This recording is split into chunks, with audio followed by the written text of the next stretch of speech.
Nag-ani po kami ng bignay, pero ito ay hilaw pa. Mapakaasim po nito pag hilaw pa. Kaya ang gagawin po namin ngayon ay isasahog, ipang-aasim namin siya sa aming sinigang na isda. Ayan. Inani namin doon sa aming Maylis Garden sa may transient. Ayan. Tignan niyo po yung dahon ng bignay.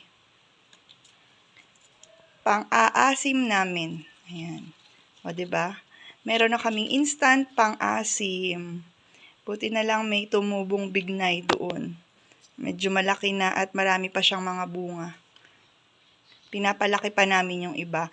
At pag ito naman daw po ay naging kulay super dark na. Yung dark na dark pa dito. Yan. Mas dark pa dyan. Sinasawsaw din yan sa asin. Inaalog sa asin. Pwede rin kainin ng direct. Or yung iba, ginagawa nilang bignay or bugnay wine. Ayan.